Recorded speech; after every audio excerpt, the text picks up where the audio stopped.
Hey everybody, welcome to FilmSnobbery Live. I'm your host Nick LaRue. This is episode 123, and I'm really excited because we have the 1, 2, 3 punch coming up for you. Wonderful guest for the show. Been a mainstay in the independent film industry for, since the mid 1970s. He is very active as a producer and as a marketer and working in the marketing and distribution arm of the independent film industry. He is the emeritus professor of the I'm going to mess it up if I get it. He's professor emeritus in the School of the Arts at Columbia University, where he's been since the 1980s, and since then he has been one of the most important figures in independent film, whether he wants me saying that or not. So he has worked with everyone from Soderbergh all the way to folks at the Samuel Golden Company, the Charlie Burnett, all these different folks. When I was writing my book, there were a couple of people at least that had very nice things to say about this gentleman. Ladies and gentlemen, and I'm hoping I'm pronouncing his name correctly because it's been many years since I've heard it said out loud, but we'll see, right? Ladies and gentlemen, Ira Deutchman. Hello, sir. I, by the way, you got the name right. You shouldn't have worried. Fantastic. And thanks for that very flattering introduction, although you made me feel a little old. But other than that, Yeah, very I nice. I can't fix the direction of time. If that was the thing I could do, I'd probably be making a lot more money than I'm making now. But no, I appreciate it. No, you have been a mainstay in the industry for a long time, and I think that the value in that is just amazing, in as much as what you've been able to see, and being able to also check the you act as like check and balance, I think, to the what it happens in our industry. Like you're like, okay, yes, you're right. Something every year someone will say independent film is dead, and then you're like, yeah, but everyone was saying that 5 years ago too, and 5 years before that, and 5 years before that. So I think you have the that benefit of that history on you. I think that's fantastic. Yeah, you just hit on my most my favorite kind of mantra about the business is that at any given moment, everybody's always complaining that it's the worst it's ever been.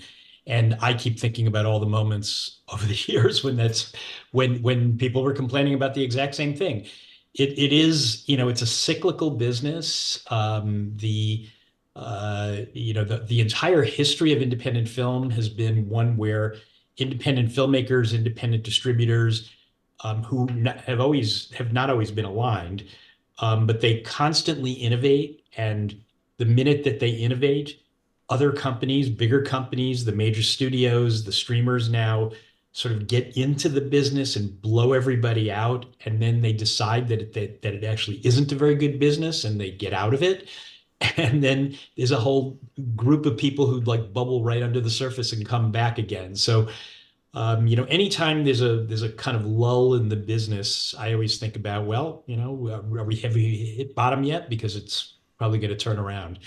Yeah, now, and this may not necessarily be pertinent to independent film, but we have in the past. I mean, when we look at companies like Paramount, big companies like Paramount that were, acquired by other big companies like Gulf and Western or something like that, and then you have, that nowadays it's Silicon Valley has come in. Is there even a difference at this point, or are we just projecting a difference? That's a good question. I mean, certainly there's the technology keeps changing, but the fundamentals kind of remain the same. Right. The thing they've been predicting the death of theatrical film going for I think it started in the 1940s. Certainly in the 50s when television was first starting to be in people's living rooms, there was a moment of dread beginning of the 60s when I think it was 1962 or so when the vast majority of American homes had televisions at that point. Why would anybody go to a movie theater when you could see something at home? If that sounds familiar, it's because this has been an ongoing thing.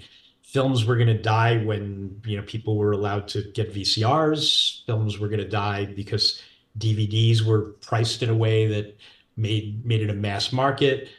Um, you could just go on and on and on. I mean, I don't know if you want to get into predictions this early in this session, Sure. I'm a big believer in the fact that the streaming situation is already getting old, that people are getting tired of it. There's too much, it's too expensive. The quality is being sacrificed for quantity. Hmm. And it gets to the point where the differentiator is a film well known enough to actually draw an audience, and theatrical marketing still is something that puts a film on the map in a way that no other medium can do. There's a lot of reasons for that, and you can say that some of them may have disappeared a little bit. We can get into that a bit later, Sure. but the reality is that all of the streamers are beginning to realize that having some kind of theatrical exposure actually makes these films more valuable for them. Do you feel Um, that kind of goes along with the eventizing of a lot of films as well? Like, put it out there, make it feel special, make it feel experiential versus this thing where it's just like, oh no, it's got to be on your time at your home so you can be comfy or whatever. No, no, I'm gonna make you come out. We're gonna make you have an experience with a group of people or with whatever. Do you feel that that's kind of um, the idea of why that is still where streamers even are pushing films. yeah, I mean, eventizing helps to get people into limited events. Like, the classic idea of an eventized movie is when the filmmaker does Q&As the way that they would do it at a film festival, or Yeah. you have a speaker at the end of it, or if it's a film about food, you have serve food. I mean, just ways of making it into more of a live event. Yeah. It's very hard to do that on a scalable basis because, how many places can people be? How many theaters are there that really have either the person power or the resources to be able to do that on a day-to-day basis? And I think that if it was too much of it, that people would get just as tired of that sort of thing. Yeah. I think that the way to scale eventizing is to forget that it exists and sell the experience of just going to the movies with other people. There were a ton of movies this past year that seeing them in movie theaters made an enormous difference in terms of appreciating what those movies are.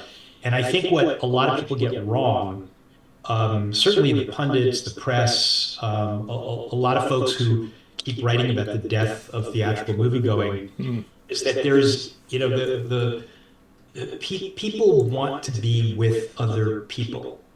And there's an aspect of movie going that has to do with the attention span of the immersion into what it is they're seeing. And the thing that I was referring to a moment ago that people get wrong is that they keep saying that the movies that deserve to be seen on the big screen in a movie theater are the big blockbuster science fiction movies, the ones that are really loud. One of my pet peeves, by the way, is that theaters set the volume for those movies and then they don't turn them back down when they're showing other movies. Yep. Um, but those are the kinds of spectacles that people are going to be drawn to movie theaters for. I think things are kind of the opposite way around, which is that these movies that are, are shown at film festivals, that are by great directors, that require your full attention, that ask questions that are not easily answered, that take their time to tell their stories. Those kinds of movies, when you watch them at home, it's way too tempting to hit the pause button, change the channel, to run to the bathroom, run to the refrigerator, oh, this is too slow, I'm falling asleep. If you're seeing it in a movie theater where you're forced to pay your full attention to the one screen without those distractions, all of a sudden you start to see things that you don't see on the home screen. Yeah. So you're not giving those movies your full attention when you're watching them at home. Yep. So I'm a huge believer in the fact that, if you look at things like, Perfect Days, or even Anatomy of a Fall, or I'm trying to think of other examples that I've seen recently in movie theaters. I would say that even Oppenheimer is a movie that the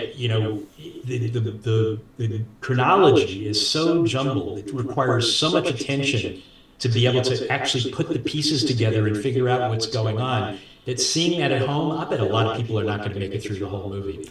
And there's the aspect of as well of those films for home distribution being altered from their original theatrical cuts as well. Not so much content wise, but every version of something, whether it's a Blu-ray to a DVD to a streamed version, whatever, has their own mechanics in terms of what they require for those things, and so they require a bit of additional post production to make those assets happen, and you're not always seeing what that true director's cut, if you will, but not really. You know what I mean? The way the director wanted to be seen on the screen, you're not always getting that translated properly over to Blu-ray or something like that. And we're seeing that even now with these 4K transfers that are coming in, where they're using AI to help fill in things, or they're or to help with the color correction or something like that, and it's absolutely changing almost the meaning of the frame. And I think that's a really interesting kind of thing to get into.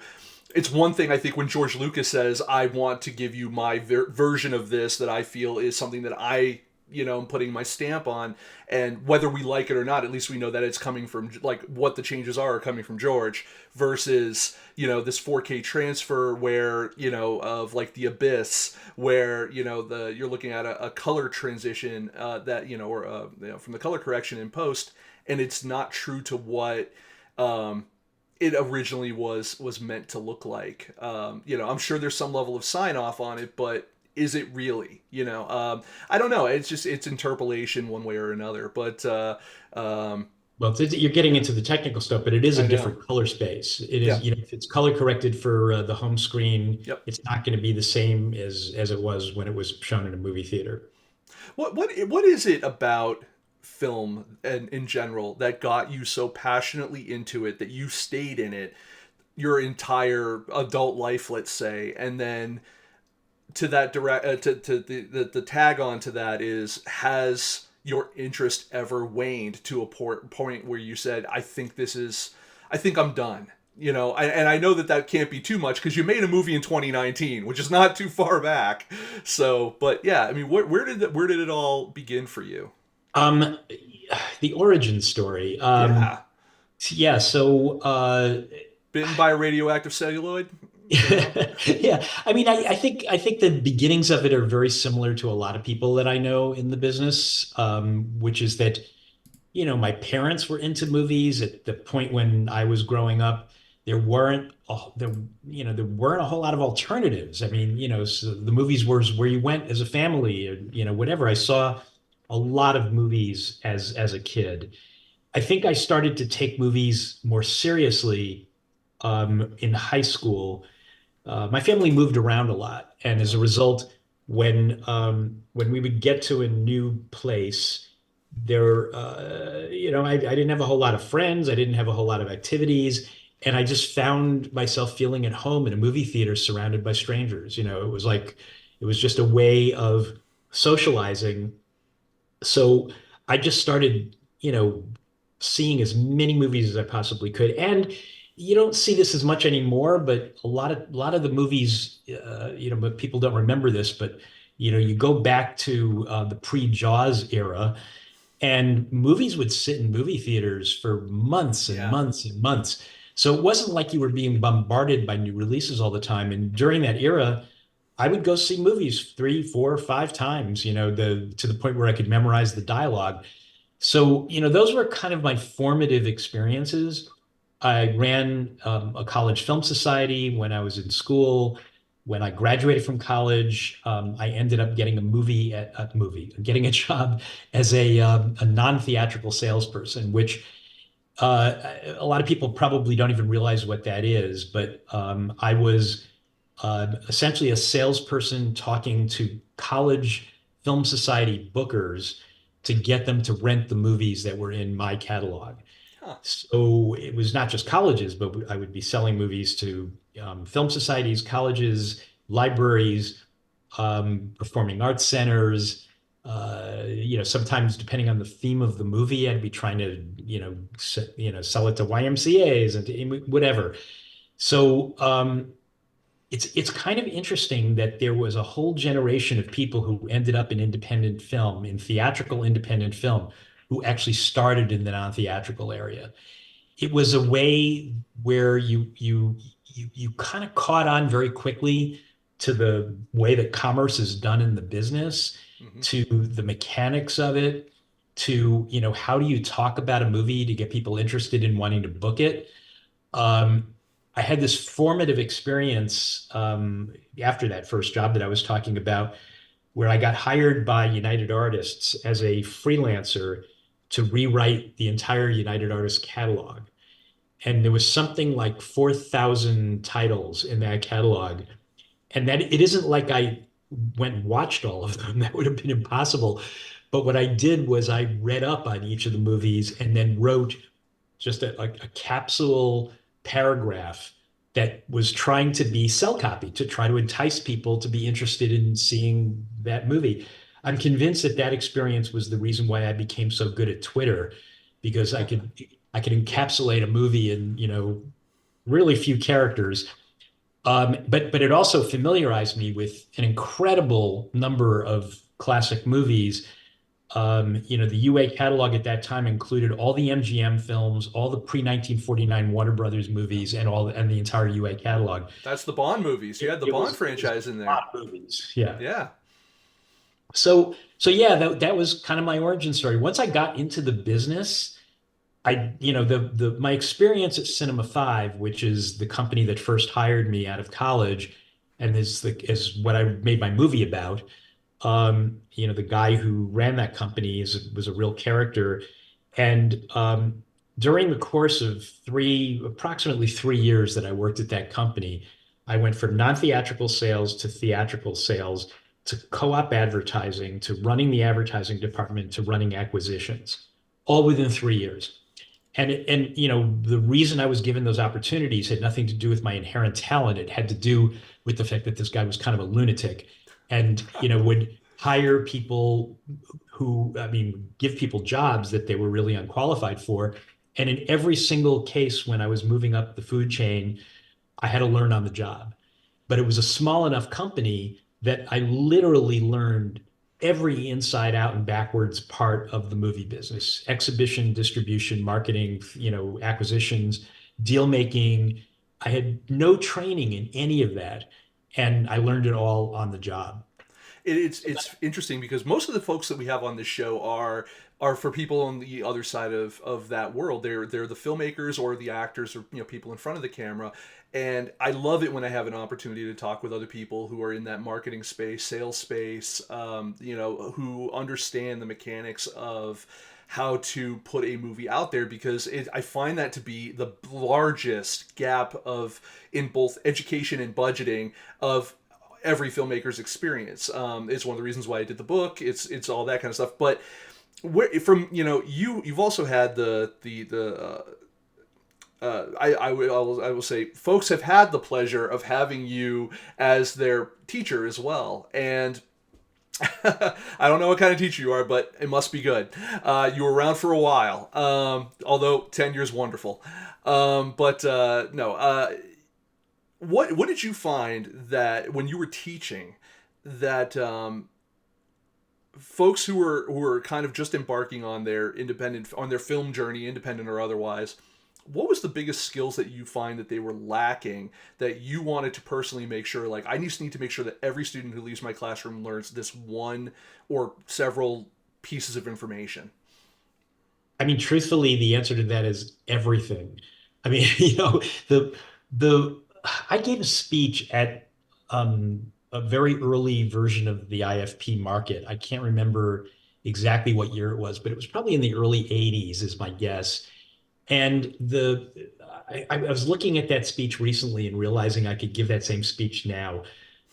It was all about how everybody wants to be a filmmaker and nobody wants to be the people creating audience. I shouldn't say nobody, because there are people out there who are doing it, but Yeah, the point is it just doesn't have the same sexiness yeah, as the idea of making movies.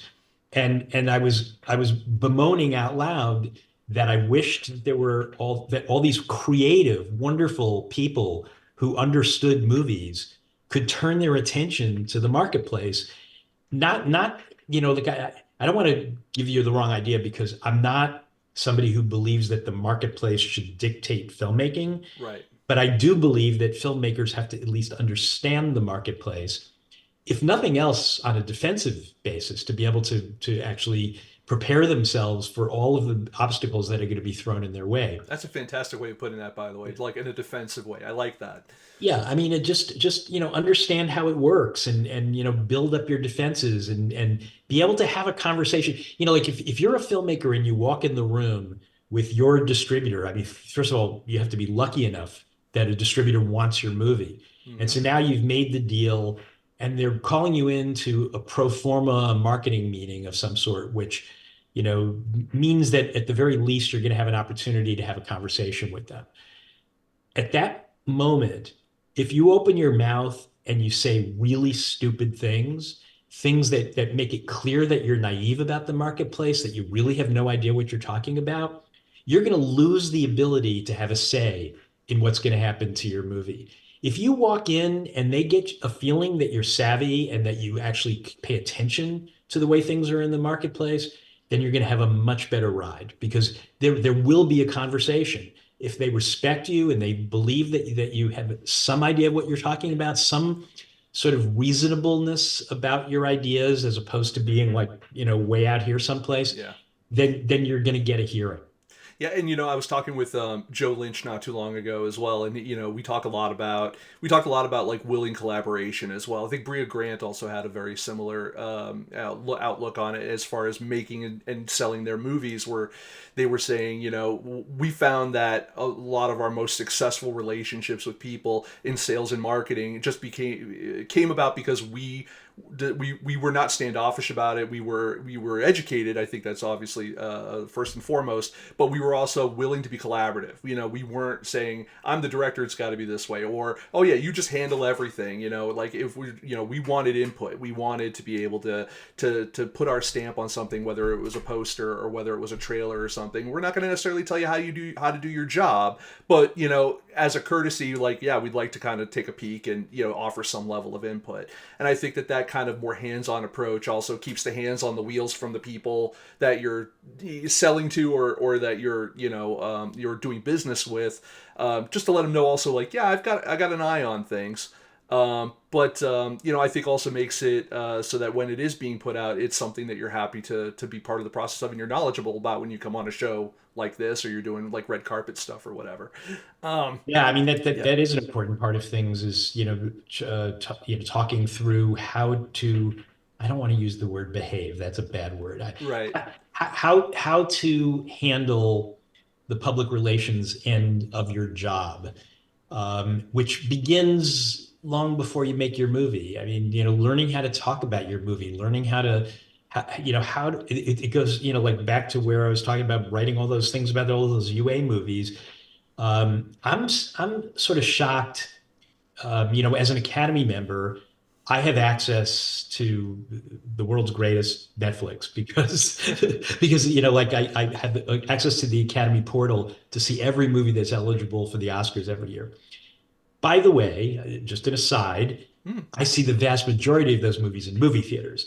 But when it comes to crunch time and I've got to watch, as many movies as I possibly can, that's when I'm hunkered down on my couch watching everything that I don't have access to otherwise. But the only reason I bring this up is because the Academy allows you, when you submit a movie and you put it up on that portal, to do a one paragraph synopsis of the movie.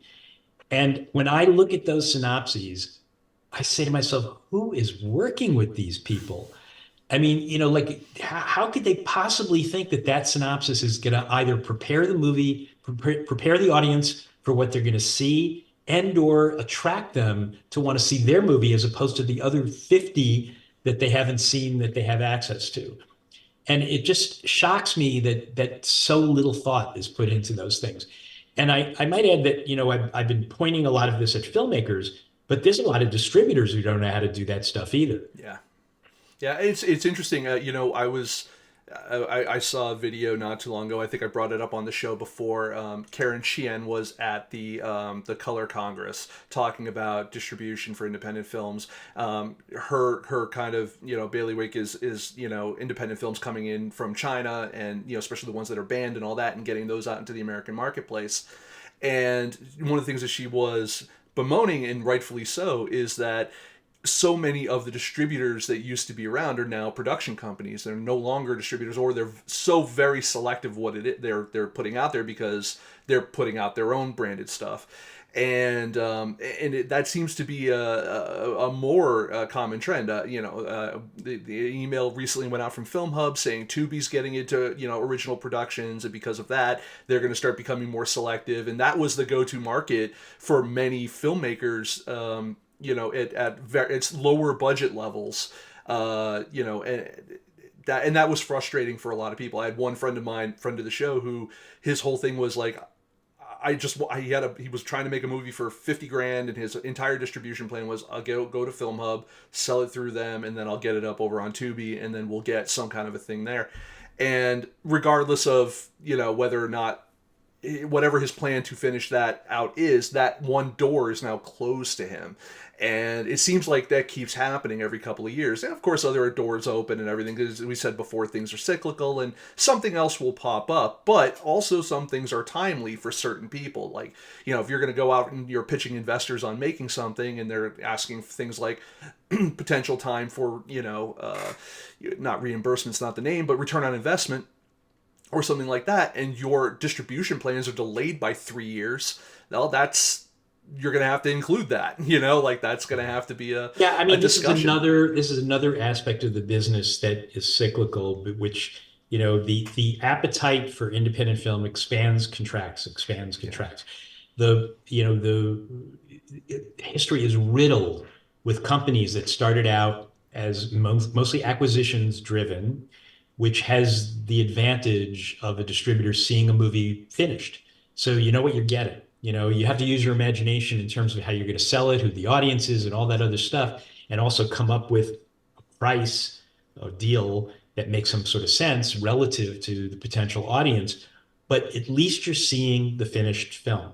yeah, Every one of those companies, it's so, like if they have a fair amount of success, the next step is always, well, we're going to go into production. Well, there's, a couple of good reasons on the surface for going into production. One of which is that the acquisitions market has its own expansion, contraction, expansion, contraction.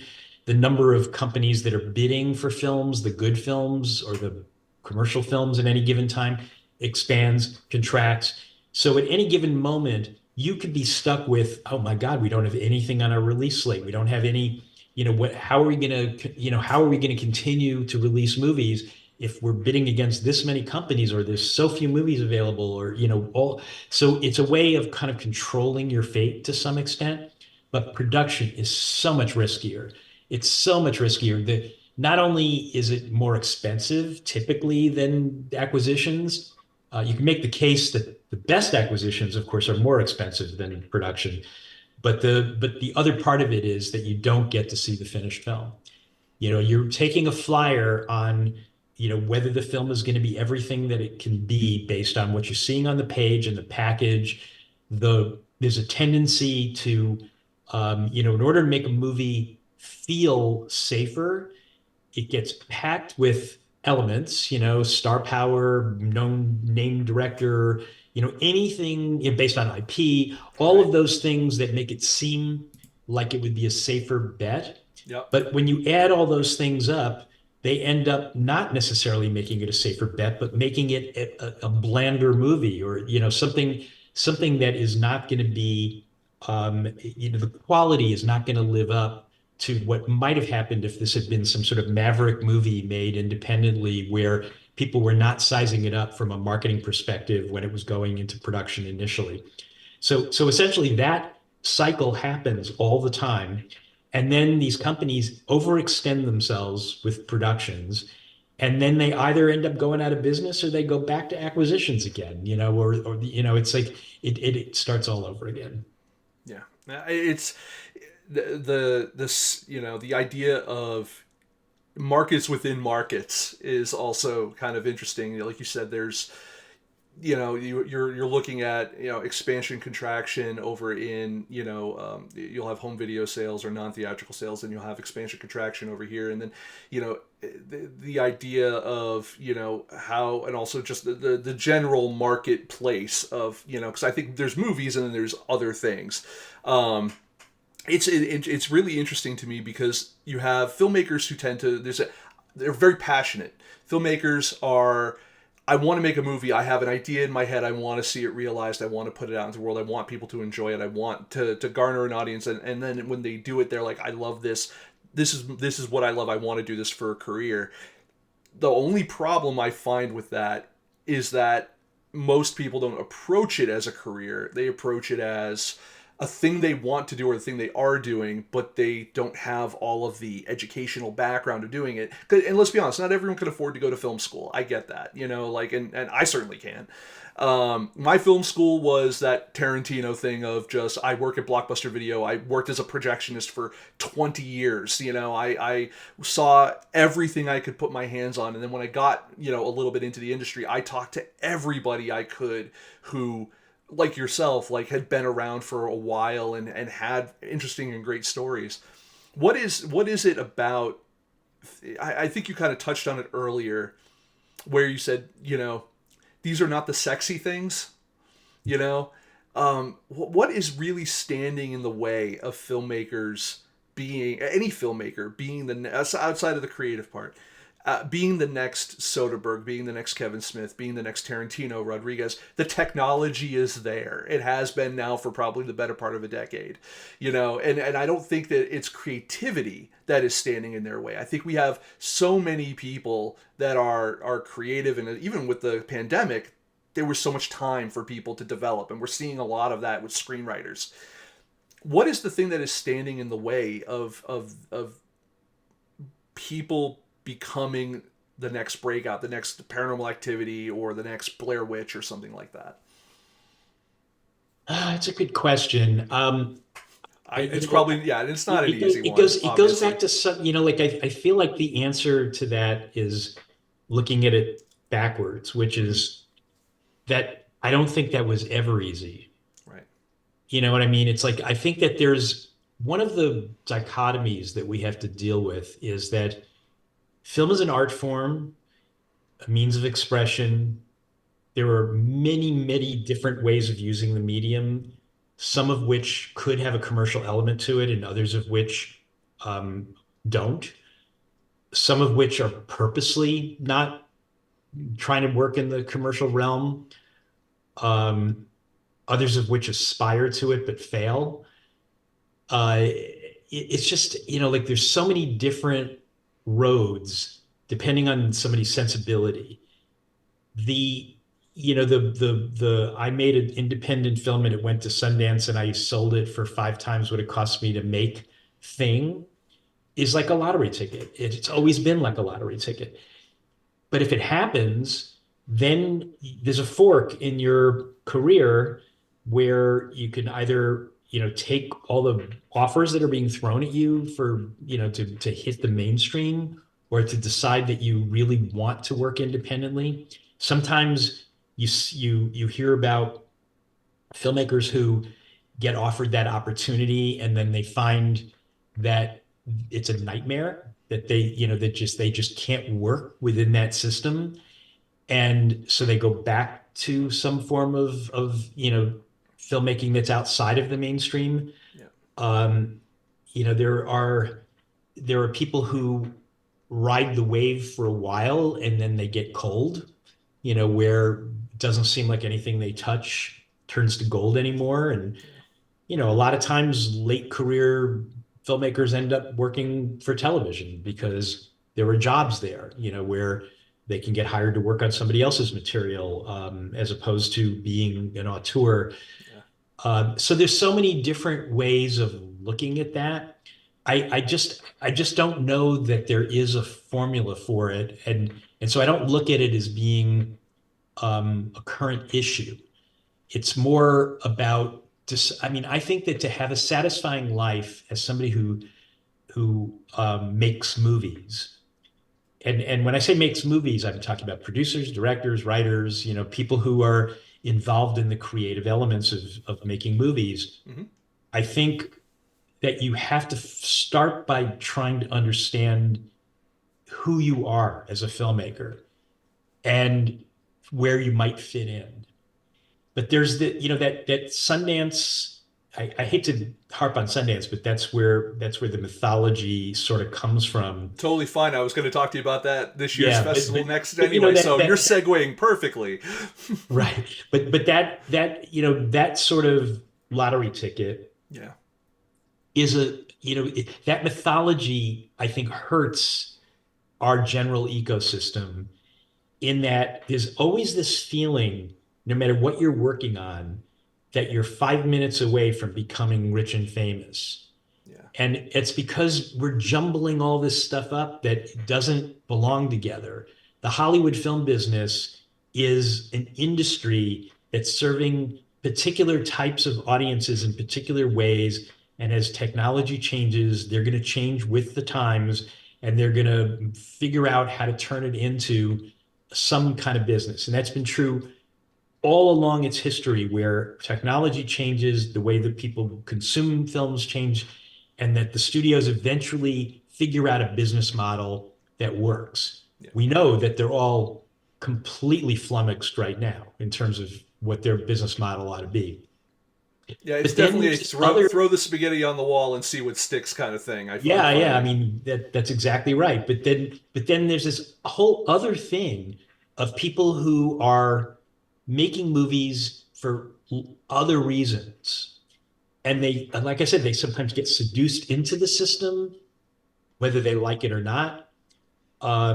It's hard to turn down big money. It is. Yeah. And sometimes they have to have the experience at least once of working within that system before they realize they never want to have anything to do with it again. Yeah. So anyway, I don't know whether that really answered your question, but No, that's fine. I think you're absolutely right about the idea. I think it's no different than going and working for a giant corporation and then finding out that your life is not fulfilling by sitting in a cubicle all day for 20 years, And also the idea of like, I think when we look at more modern kind of takeaways when it comes to business and working, the folks that are younger than me entering the workforce and they decide I want to be in a creative industry, just be like, okay, well, you know what? The days of the work somewhere 20, 30 years and get the gold watch don't really exist anymore. So is this any more or less safe than working for a company for 5 years and getting laid off? The money's better elsewhere probably, and the idea of the security is going to be better, but it's definitely not going to be as creatively fulfilling. And I feel like that the later generations where we are now, the new kids, so to speak, they're more about what is having a life that is more creatively fulfilling versus and with the risk attached to that of maybe I just will have roommates until I'm 45, and so yeah, I definitely kind of I get that. You bring up Sundance being the like the a lottery ticket kind of thing. Do you feel that it is still the type of lottery ticket it was back in the 90s where that ticket was kind of a mega millions ticket versus now where it's just like a local lotto, you might get a few bucks type of thing, or has that marketplace kind of dried up a little bit? Is it still that? I mean, we're not doing those table, the old Weinstein, napkin deals on a table thing anymore, from what I understand. this year, tons of deals, many, many millions of dollars changing hands. I, Did you not know, seem to be purported as such. Like a lot of people, even earlier in Sundance, the news was like, there doesn't seem to be anything happening. Now we know some of those deals get made beforehand and get announced, but it seemed this year that the Sundance was a little on the down low. Like they were kind of a little quieter than usual. Go ahead. Sorry, I didn't mean to interrupt you. no, no, I just, maybe it was just premature reporting, but Netflix has now bought three movies, one of which was a $15 million deal for a horror film, and then two documentaries, both of which got fair amounts of money. Um, Searchlight bought a big pain for $10 million. Trying to remember, there were a couple of other I mean, Amazon bought one movie that was a big sale. Um, yeah, I mean, I'm not remembering all off the top of my head. And I look, I There's don't a look at the lot. There's a lot that I don't happens. look at the statistics from year to Right. year to see is it more movies, less movies, are the numbers higher, or the numbers lower. What I can say is that it falls into a pattern again of like there's this one layer of movies that makes those big deals. As long as there's more than one company in the marketplace that's bidding for the biggest movies, the numbers are keep going up and up and up. Right. And while there's nothing approaching, I think that the record deal at Sundance might have been Coda. Yeah. Was that like 20 million or something like that?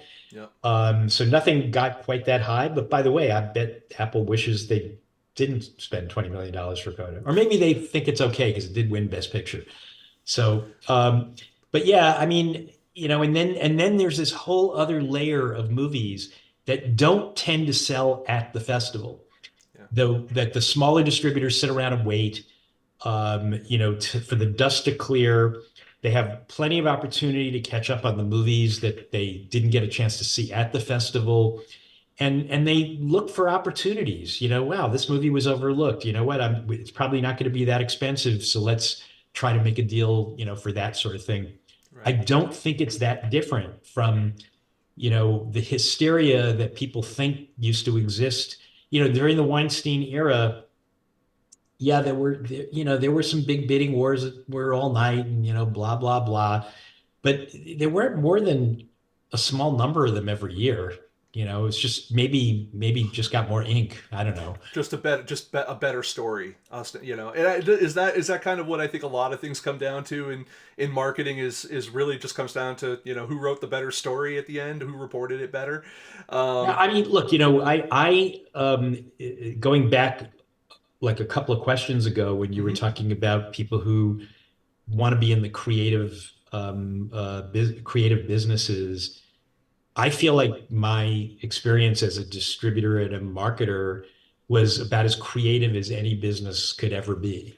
The idea of looking at a movie and trying to see what is special about this movie and how can I position it in a way to get people dying to want to see it. And I do it to this day, even with movies that I see where I want to talk other people into seeing them. Where, walking around Sundance and like we're comparing notes with people on the buses where it's like, what have you seen? And it's like, oh my God, my favorite movie was blah, blah, blah. And you start describing the movie, and I know that I'm doing it in the same way as if I was marketing that movie, that, I love the idea of getting people enthusiastic about films. And to me, that's about as creative as it gets. Yeah, that is also my favorite. One of my favorite parts about walking around to film festivals is talking to people and asking them like, "What is your favorite film that's been here so far?" And by the way, then later, if I can run into the filmmaker and let them know that they impacted someone like that usually gets a tickle out of them. So they tend to appreciate that. Yeah, you just got to Um, be careful on the buses at Sundance that the filmmaker's not standing right behind you when you're dissing their movie. I had the uncomfortable pleasure of screening a movie once when I was living in LA. I was working at one of the studios and I was screening a movie there, and I was the projectionist. And I just happened to step outside during the movie just to get some air. And the director, well, it was kind of towards the end of the movie, and the director was outside smoking a cigarette and goes, "So what'd you think?" And I'm like, love the soundtrack. Like, and the amount of time it took me to come up with that even was too long, like 2 seconds too long. And that was very embarrassing. But because I don't want to, I don't I don't want to see bad movies. I don't think anyone wants to. I think it's been said to death. No one goes out to make a bad movie. I think Right. that even I think most movies, even that are considered bad, have like in some ways redeemable aspects to them, whether it's a specific character or a specific actor who played something, or great lines, or really good color, like color in terms of like lighting or something like that, or it's a soundtrack or something. You can always find something. But it's that was particularly for me, yeah, that was a tough one. I tend to, when I go to festivals and I'm walking out of a movie or whatever, because I get very chummy with filmmakers, but they all want to know what I thought because I'm a film critic and because I was there and I've been chummy. And there, I'm like, we'll talk later, or like, yeah, it was really, I had a good time. I had a good time at the festival. I try not to kind of give that away because I'm like, oh, I'll write a review of it later. You can find out what I liked, haha. Yeah, it's really tough. Now, I want to ask you a marketing question. When if you're going to bring on a new client who's like, hey, whether or not it's a whole company looking to market an entire catalog of something, because you're working with an Italian company trying to bring some Italian movies out into the American market, right? Or is that still Yeah, I mean, going on? it's it's funny that you put it that way, but I'm a consultant for Cinecittà, which is the government agency that handles all Italian films. There you go. I manage a P&A fund for them. So in effect, any Italian film that gets released in the United States, I'm usually part of the equation in terms of how that film gets marketed. Fantastic. Well, when you're working with either them specifically, because that's a government, so I'm sure there's definitely some red tape that goes on there. But any other client too, that or someone who might even come up to you and for some consultation on their film, even someone who meets you at a film festival and says, "I have a film, I'm looking to get it out there." Any advice or anything? What is the first thing that you tell most people to do? I have a feeling part of it is going to be learn to how to discuss your film, like that encapsulated kind of thing. I think that's a big thing. I kind of loved how you were talking about that earlier. I used to say that like the OG Twitter was the perfect logline generator for people because it was just the right amount of characters, and if you got it right, that's probably you could sell most people on that. It was just short enough. But yeah, what would you say your first kind of go to piece of advice for most people is? Um, Well, my there's one general piece of advice, which is get the film right before you start submitting it to film festivals. You don't want to have the world premiere of your film in front of the world's press and in front of all the buyers without having made sure that the movie is finished. It's like it's just bad news to have, your first audience be the one that's going to, make the film either survive or fail. So that would be one thing is don't rush to get it ready for a particular film festival. Try to, have screenings for friends and, anonymous audiences if you can do it and sit in the back and gauge interest and get notes from people and, give it some thought, maybe take a month off, take a rest and come back and look at the movie again. I mean, just don't rush it for a festival because if you do, you're going to end up being upset that you did. So that's that's one actually thing. really good advice. That Yeah. is, and I wouldn't have expected that. That's really good advice. Yeah. But then when you get to what's the next step, I mean, it really depends. My philosophy is every movie is different. Every movie is Mm, unique. And that when you start having any sort of cookie cutter approach to how you're going to put it into the marketplace, that's when things don't work. right. If you start copying whatever the last person did or whatever your last success was, or oh, this is what the marketplace is asking for right now, or Yeah. any of that kind of stuff. It just doesn't work. Yeah. You've got to, I look at a movie for the first time, I let it wash over me. I try to understand what it's trying to do. I talk to the filmmakers about, when I'm in the marketing position, I try to talk to the filmmakers about what their intentions are.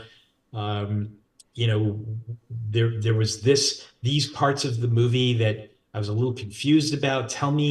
Explain to me what was going on. These are all things that I need to understand in order to figure out a strategy for the movie. Where does it belong? What's the right festival? Who are the potential buyers? What are we featuring in our materials that are going to entice people to want to see it? How do we present it in a way that the film delivers on, as opposed to um, worrying about, being the least common denominator and appealing to as many people as possible. So it really is about understanding the movie. There have been times when I rubbed filmmakers the wrong way because in the very early stages of trying to understand a movie in order to market them, I can be a little bit of a negatron. I can, like I can nitpick to death all of the things that I think other people might nitpick. Yeah. And by bringing them up and discussing them, we come up with ways of working around them, ways of talking about the movie that create the right set of expectations Yeah. that the film delivers on, and sort of paper over those things or explain those things that require explanation because it may not be clear to the people who made the movie that those things could be misinterpreted. My documentary, which I made all by myself, and I mean, when I say that, I just mean I had no institutional support whatsoever. I had, people helping me out, but I was doing it on a shoestring, and because I was interviewing a lot of people who were 70-year-olds, 80-year-olds, 90-year-olds, and I was worried. They were worried. When I asked them to be to participate in the film and to be interviewed on camera, oh, I don't know if I can remember anything. I hate being on camera. There was a lot of that kind of stuff. So I purposely, as a strategy, made sure that every time I did an interview, we got into the room and out of the room as quickly as possible. I tried to make setup be minutes. I tried to make sure we were rolling as quickly as possible. I tried to make it as no sweat as possible. So guess what that means? That means that the framing's not going to be perfect, that I'm not going to be moving the plants around and the lighting around to get the perfect image and all of that kind of stuff. So when it came to writing the press kit for the movie, I had to explain myself because it doesn't look like the one of those fancy documentaries with drone shots and the and where everything is impeccable. But I knew I was doing that, and I did it for a reason. And it's one of the reasons why these old people actually opened up to me when I was interviewing them was because I didn't stress them out. Yeah. And the minute you start moving stuff around and lighting and all that other stuff, you're going to stress these people out. Yeah. So I had to make sure that was part of my message to anybody who was going to be reviewing the movie or sizing it up for any reason to understand that the way it looked was purposeful. Right. So, and I was aware of it, So it's just a small example using my own personal movie to show you the kinds of things that you've got to deal with. If that had been somebody else's movie and I said to them, you know what? Are parts of this movie where, like the framing's a little weird, whatever. And, would they have been insulted? Maybe. But if there was an explanation, I wanted to know the explanation. Yeah.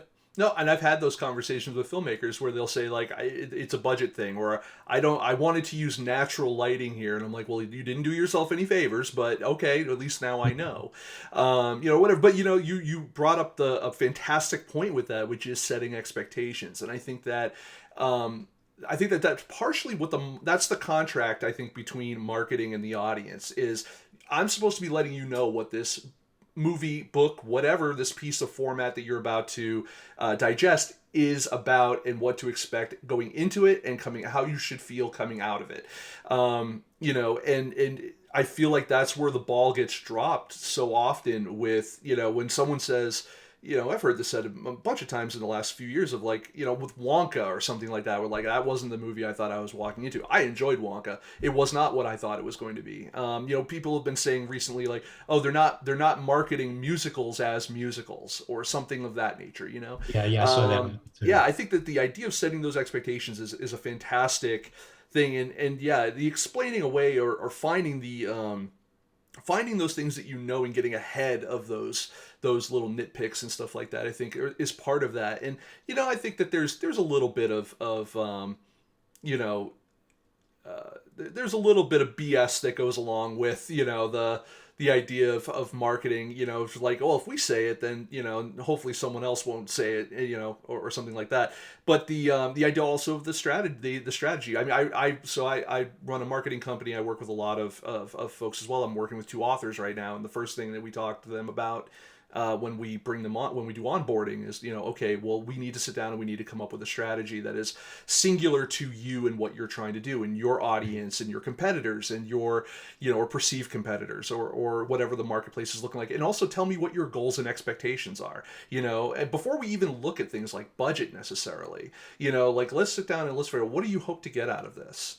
And I think that we touched upon it slightly in the beginning, which was a filmmaker also asking themselves, when they're entering the business, asking themselves, what do I want to get out of this? Whether it's, from when they're starting their movie, or when they are trying to sell it in the marketplace. What is the? And I find that a lot of them undervalue their selves and their films. Especially when I hate the thing when I hear someone say, "Oh, I'll just put it up on YouTube for free." I'm like, that don't do that. Not, it might, your movie might not be for everyone, but there's someone out there who will pay money for that. You haven't found the audience yet. I would, Um, I frankly wouldn't discourage them from doing that, because if that's their idea of what they want to do, they want to just put it out there, then they're saying something about themselves that you could take it a positive way too. it's true. Look, I feel like everybody, like I said earlier, everybody's got a different reason to Right. want to be a filmmaker, and I wouldn't dismiss any of those reasons. I just think that you have to know who you are. If you can't answer the question, why are you making movies, then you've got a problem. Fair enough. Now, let me ask you. So, you finally got an opportunity to go behind the camera and make your own movie. How was that experience, and is it something that you would look forward to doing again? Well, I should say that when you say that, I've produced a ton of movies. Right. Totally. So Yeah. as a producer, I've been making movies for a very long time, and I'm continuing to. I have movies I'm working on right now. But the fact that I directed that particular movie, it was an aberration based on being a very personal story, and the realization that I was the only one who could tell it. And so I got it out of my system. Mm-hmm. And if you ask me, would I do it again? The answer is I would never say never, Mm-hmm. but I'm certainly not looking to do it again. I'm very happy being a producer. It was a wonderful experience making that movie. It could have easily been a disaster. I mean, when I think about what I went through making it, the fact that there is a movie at the end of the day, to me, was enough satisfaction that I was glad that I did it. But the reality is and by the way, the other satisfaction is that it's on the Criterion Channel for anybody who wants to watch Ooh. it. It's played in theaters, and it's available on all the pay platforms, but it's also on the Criterion Channel. Have you had a chance to go into the Criterion closet? Oh, I've been in the Criterion closet many times. Oh. Yeah.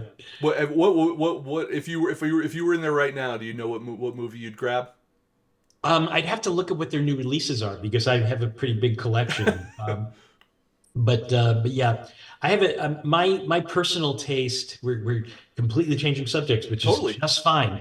The my personal taste in movies runs toward um, uh, you know American movies from the 60s and 70s, and maybe a little bit into the 80s, but 60s and 70s was my sweet spot. And so I have a tendency to keep rebuying the same movies over and over again when there's a new transfer, new restoration, new whatever. Um, yeah. Do you have an opinion at all on the? And I know I've already run you an hour, so I want to thank you and I want to respect your time. So this could be the last question if you like, or if you have anything else you definitely want to talk about. I'm here as long as you want to be. But you have all these great companies out there like Vinegar Syndrome and Arrow and all that are doing a lot of these more collectible editions of these movies from the past, new transfers, along with a bunch of usually well written essays by prominent folks, Matt Zoller sites, or Walter Chaw or something like that. you have those folks, doing all these. Do you think that that is a the idea of collectors or collecting is kind of I feel like there's been some missed opportunities there with independent film, and I realize some of that is budgetary, but for the lower budget folks. But the idea of preserving some of these, or as collectors items. Do you have an opinion at all on, should we be seeing more of this, or is this a, you know well, if we can get the rights to do it, or yeah, I know that there, or do you just have an opinion on the idea of like bringing these things back out again? I think That was a horrible question. I apologize. there's a sort of collector historian in me somewhere Yeah. where I believe very strongly that the heritage of film culture has to be preserved in some fashion. And there in other countries, the governments are taking care of making sure that they're to the extent that the materials are actually still there, that they're making sure that little by little they're either restoring and or preserving their entire film heritage. In the United States, at least at the moment, the studios do a pretty good job of at least protecting their stuff, not necessarily keeping them in circulation or restoring them or anything else, but at least making sure, with the exception of like a big fire at Universal where a bunch of movies burned up, Yep. um, but yeah, so I think that the studios do a relatively good job. I think that there is currently a crisis in the independent films, specifically from the 80s and 90s. It goes back a little further than that in some cases too, but specifically from the 80s and 90s, which were a boom time when a lot of independent films got made, which were co-financed among, the way the films in those days were made was that they brought together financing from multiple sources, sometimes foreign and domestic, sometimes a home video company and a domestic distribution company, or whatever. And many of those distribution deals expired a long time ago. The films fall out of circulation. The rights, it's unclear who inherits them. And the materials, most of the labs that were working in those days have cleared out their vaults. Nobody knows who owns the material or where it sits. If you ask the filmmakers who made those movies where any of this lies, either the materials or the rights, they don't have a clue. Yeah. And so that brings me to a really good segue, which is that I'm involved with this organization called Missing Movies. You can look it up at missingmovies.org. And we've been trying to educate both audiences and the industry as to the fact that this crisis exists. And we've been tackling making a list of movies that are missing. We started with a list of the movies that played in competition at Sundance over its history to see how many of them were out of circulation. And we came up with something like 800 titles that are Wow. that are not available anywhere. That's crazy. And so, starting with that list, and we've been expanding it by people offering up suggestions of films that ought to be on the list, et cetera. And so we've tackled a few projects, and we're trying to figure out a way to educate filmmakers to make sure A, filmmakers working today don't end up with the same problem, and B, to help filmmakers who find themselves in this situation to navigate things both legally as well as technically.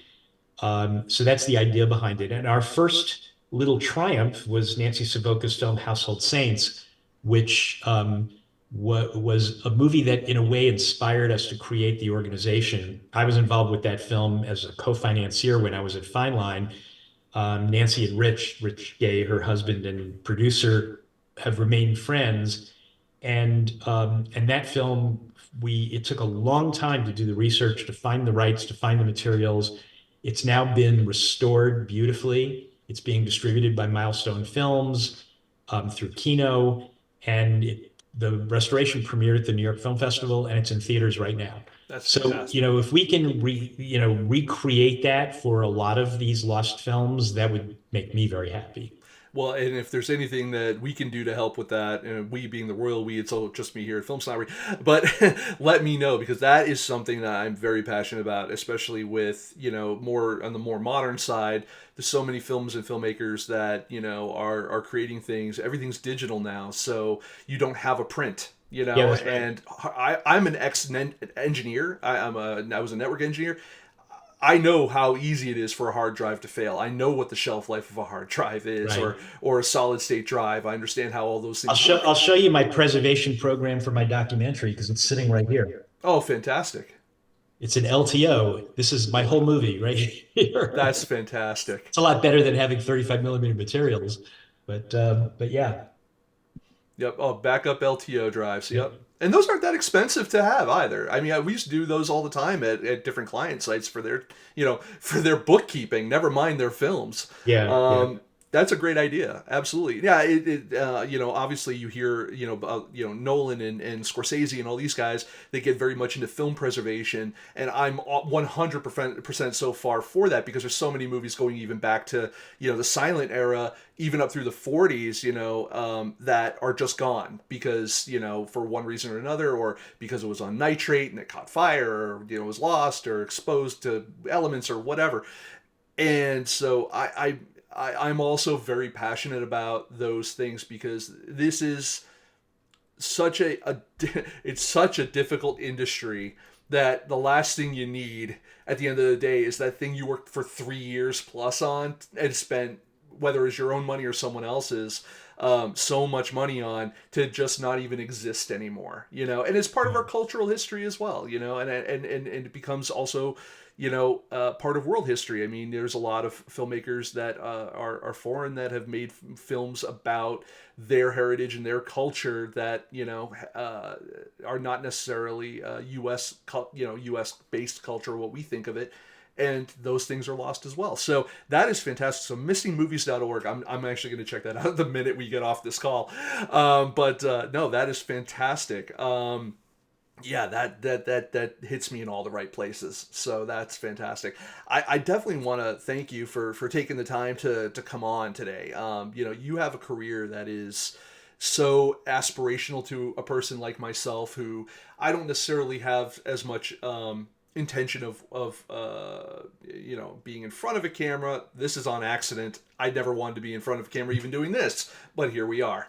But as far as from a marketing perspective, from your career with Fine Line, Emerging Pictures, all these, all the Deutchman company, all that kind of stuff that you've done over the years, and the fact that you're an educator as well, is just something that I just respect so much. And from what you've seen and what you've been a part of in the history of the independent film in the last several years, it's a couple of decades. I'm really trying hard not to age you right now, but it's just something that I've always thought highly of, and I appreciate you taking the time to come on and talk to me about it, because this is Yeah, my pleasure. It was a fun conversation and we covered a lot of bases. So yeah, definitely. And hopefully if I get down to New York sometime, I absolutely would love to have more conversation with you over coffee or something like that. But yeah, in the meantime, if there's anything that we can do to help out, again, missingmovies.org, to our friends out there.